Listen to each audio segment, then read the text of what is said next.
ఉన్న బంగారాన్ని విడిపించి ఆ రోజు ఆన్లైన్ రేటుకే మేము కొంటాం. Sharma gold company. నమస్తే, వెల్కమ్ టు సుమన్ టీవీ. నేను మీ యామ్ని. ప్రస్తుతం మనతో ఉన్నారు ప్రముఖ ఆధ్యాత్మికవేత్త, ప్రముఖ జ్యోతిష వాస్తు పండితులు డాక్టర్ గుండపూడి శివసుధీర్ శర్మ గారు ఉన్నారు.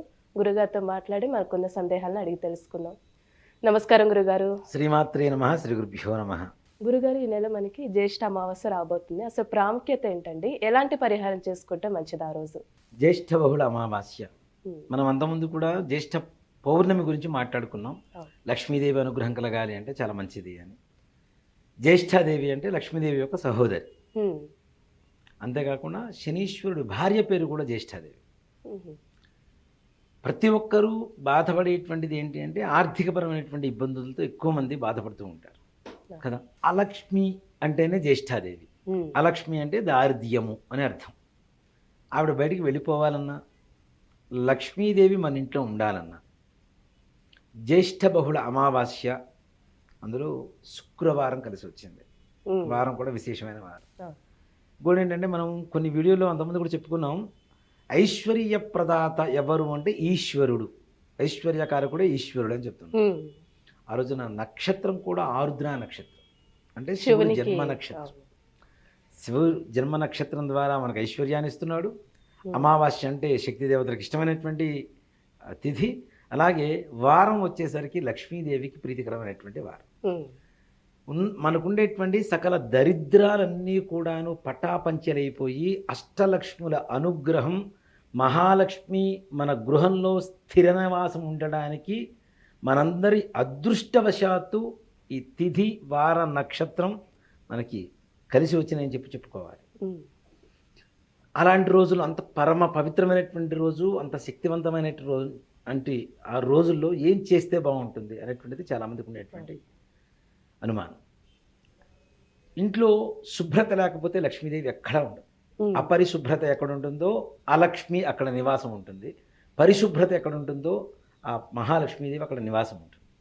కాబట్టి మనం ఏదైతే శుక్రవారం వస్తుంది కాబట్టి ముందు రోజున ఇల్లంతా కూడా శుభ్రపరచుకొని సాయంకాల సమయం అంటే సంధ్యాదీపం పెట్టిన తర్వాత 7 గంటల తర్వాత మన పూజా గృహంలో ఆవు పేడ కొద్దిగా తీసుకుని వచ్చి శుభ్రంగా అలికి ఒక చిన్న వృత్తాకారం అంటే రౌండ్గా అలికేసి ఆ ఆవు పేడ మీద పసుపు, కుంకుమ, బియ్యపిండి ముగ్గులు పెట్టి చక్కగా అష్టదళ పద్మం వేసి రావి ఆకు ఉంటుంది, రావి చెట్టు ఉంటుంది కదా, రావి చెట్టు ఆకు పెద్ద ఆకు ఒకటి తీసుకొని ఆ ముగ్గు మీద పెట్టి ఆ కలశం అది ఏదైతే ఆకు ఉంటుందో ఆ ఆకు మీద కొద్దిగా బియ్యం పోసి ఒక కలశం, రాగి చెంబు కానీ లేదంటే ఇత్తడి చెంబు కానీ వెండి చెంబు కానీ అది కూడా అవకాశం లేకపోతే చివరికి మట్టి ముంతైనా సరే పెట్టేసి దాంట్లో కొద్దిగా నీళ్లు పోసి దాంట్లో కొద్దిగా సుగంధ ద్రవ్యాలు, గంధము, పసుపు, కుంకుమ, అక్షతలు ఇట్లాంటివి వేసి, అవకాశం ఉంటే దొరికితే వట్టి వేళ్ళు అని చెప్పి మనకు పూజా స్టోర్స్లో వాటిలో దొరుకుతుంటాయి.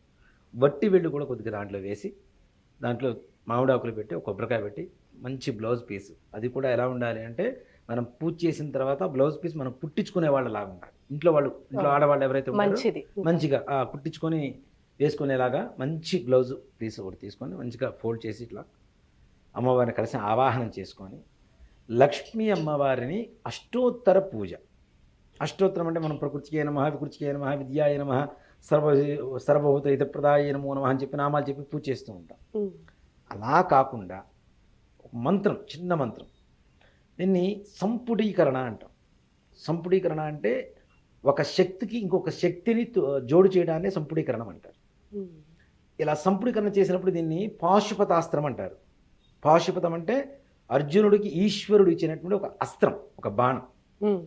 దానికి ఉన్నటువంటి లక్షణాలు ఏమిటి అంటే ఒకసారి ప్రయోగం చేస్తే మరలా పని చేసుకోకుండా వెనక్కి తిరిగి రాదు. ఈ మంత్రాలకు కూడా అంత శక్తివంతమైనటువంటివి కాబట్టి దీనికి లక్ష్మీ పాశుపతం అని చెప్పి పేరు పెట్టుకోవచ్చు. లక్ష్మీ పాశుపతం చేస్తే మనకు కావాల్సింది ఏముంది, ఇంకా అన్నీ వస్తాయి కదా.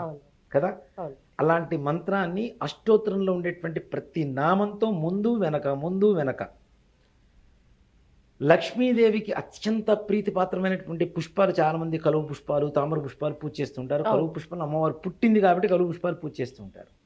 కానీ మార్వాడీస్ ఒక సక్సెస్ మంత్రం ఉంటుంది. ఏమిటి అంటే వాళ్ళు లక్ష్మీదేవికి రాత్రి ఎంత ఆలస్యమైతే అంత, దాదాపు 9 గంటల నుంచి ప్రారంభిస్తారు వాడు పూజ. 10:30, 11, 12 వరకు కూడా చేస్తూనే ఉంటారు. మల్లెపూలతో ఎక్కడైతే లక్ష్మీదేవికి అమావాస్య రోజున రాత్రిపూట పూజ చేస్తామో ఆ ఇంట్లో అలక్ష్మికి ఎక్కడా స్థానం ఉండదు, లక్ష్మీదేవి ఉండనటువంటి స్థానం కూడా ఉండదు మనకి. అంటే అమావాస్య ఎక్కువ ప్రత్యేకంగా చాలా. మార్వాడి. అమావాస్య రోజున మనం లక్ష్మీదేవి పూజ చేస్తూ ఉంటారు, దీపావళి అమావాస్య రోజున. అలాగే ప్రతి అమావాస్య అంటే దీపావళి అమావాస్య రోజున మనకి మల్లెపూలు అయితే దొరకవు కదా, కాబట్టి ఏ మాసంలో అయితే దొరుకుతాయి మనకి, మన అదృష్టవశాత్తు జ్యేష్ఠ మాసంలో మనకి మల్లెపూల సీజన్ ఉంటుంది, మల్లెపూలు దొరుకుతాయి. కాబట్టి జ్యేష్ఠ మాసానికి అధిపతి జ్యేష్ఠ నక్షత్రం కాబట్టి జ్యేష్ఠాదేవి దోషం వెళ్ళిపోయి మహాలక్ష్మీదేవి అనుగ్రహం కలగాలి అంటే అర్ధరాత్రి పూట సమయం కావచ్చు, 9 గంటల నుంచి కావచ్చు, 7:30 గంటల నుంచి కావచ్చు, లక్ష్మీదేవికి మనం చెప్పినటువంటి మంత్రంతో మల్లెపూలతో పూజ చేసి చక్కగా ఈ పాయసం, మనం బియ్యం, బెల్లం, పాలతో ఉండేటువంటి తీపి పాయసం ఏదైతే ఉంటుందో అది నివేదన పెడితే అమ్మవారి అనుగ్రహం పరిపూర్ణంగా మనకు చెందుతుంది. ఎంత అంటే మనకి ఏది కావాలో మనకి తెలియనంతగా లక్ష్మీదేవికి తెలుసు కాబట్టి. అవునా? ఇప్పుడు నాకేం కావాలో నా తల్లికి నాకంటే బాగా తెలుస్తుంది. మనందరి జగన్మాత లక్ష్మీదేవి, ఆవిడికి అన్నీ మనకి ఎంతవరకు ఏమి ఇవ్వాలో బాగా తెలుసు కాబట్టి ఏం కావాలో, ఏ రకమైనటువంటి సమస్య నుంచి మనం బయటపడాలో మనం చెప్పుకునేటువంటి మనోసంకల్పం, మన భక్తి, మన విశ్వాసం, ఈ మూడిటి మీద మాత్రమే ఆధారపడుతుంది. అమ్మని గట్టిగా కోప్పడితే ఆమె కూడా కోప్పడుతుంది కదా. అమ్మని ఆర్ద్రతతో పిలవాలి, ప్రేమగా పిలిస్తే తప్పనిసరిగా ఏ తల్లైనా తల్లే అవుతుంది. అలాంటిది జగన్మాత మనకి గ్యారంటీ కరుణిస్తుందని చెప్పడంలో ఏమాత్రం కూడా సంశయం లేదు. మరి ఆ మంత్రం ఏంటండి? అలానే ఇక్కడ ఇప్పుడు మనం అష్టోత్తరం పూజ చేస్తుంటాం కదా, ఆవాహన చేస్తాం, కలశం మీద ఆవాహన చేస్తాం అమ్మవారిని. చేసిన తర్వాత ఓం శ్రీం హ్రీం శ్రీం మహాలక్ష్మి నమో నమః, ఓం ప్రకృత్యై నమః అష్టోత్తరంలో ఒక నామం. మరలా ఓం శ్రీం హ్రీం శ్రీం మహాలక్ష్మి నమో నమః ఒక నామం అయిపోయింది.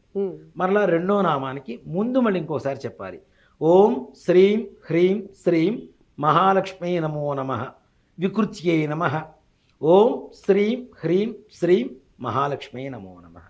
ఇలా ప్రతి నామానికి అమ్మవారి బీజాక్షరాలు ముందు వెనక సంపుటీకరణ చేసుకుంటూ మల్లెపూలతో పూజ చేసి ఎవరైతే పాయసం నివేదన పెట్టి ప్రసాదంగా తీసుకుంటారో ఆ ఇంట్లో అష్టైశ్వర్యాభివృద్ధి తప్పనిసరిగా జరుగుతుంది. దారిద్ర్యం అనే దానికి మాటకి కూడా తావు లేకుండా వెళ్ళిపోతుంది. అంత శక్తివంతమైనటువంటి రోజు జ్యేష్ఠ బహుళ అమావాస్య, శుక్రవారం, ఆరుద్ర నక్షత్రం కలిసి రావడం, ఇవన్నీ ఈ వీడియో చూసే వాళ్ళ అదృష్టం అని చెప్పవచ్చు గ్యారంటీగా. ఎందుకంటే ఇది చూస్తేనే వాళ్ళు తెలుసుకుంటారు, పూజ చేసుకుంటారు, ఆ దోషాల నుంచి పరిహారం చేసుకొని చక్కగా దోషాలన్నీ కూడా పోగొట్టుకొని సుఖశాంతులతో సంతోషంగా జీవనాన్ని సాగిస్తూ ఉంటారు.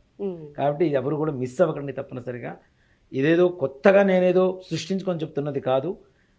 మన శాస్త్రాల్లో, పరిహార శాస్త్రాల్లో కావచ్చు, లేదంటే మన మంత్ర శాస్త్రంలో కావచ్చు, ఇలాంటి పూజలు చాలా రకాలు ఉన్నాయి, అంతర్గతంగా ఉన్నాయి, బయటికి తెలియనటువంటివి. వాటి గురించి తెలుసుకొని మన ద్వారా నలుగురికి మంచి జరిగితే ఆ మంచిలో కొంత భాగమైనా మనకు జరుగుతుంది అనేటువంటి ఒక సదుద్దేశంతో, సర్వే జనా సుఖినో భవంతు అనేటువంటి ఒక సత్సంకల్పంతో ఈ వీడియో చేయడం జరుగుతుంది. కాబట్టి అందరూ చూడండి, తప్పనిసరిగా మహాలక్ష్మీదేవి అనుగ్రహాన్ని పొందండి, సంకల్ప సిద్ధి పొందండి, సకలైశ్వర్య ప్రాప్తి పొంది సంతోషించండి. మంచి పరిహారం తెలియజేశారు గురుగారు, ధన్యవాదాలు. శ్రీమాత్రే నమః, శ్రీ గురుభ్యో నమః.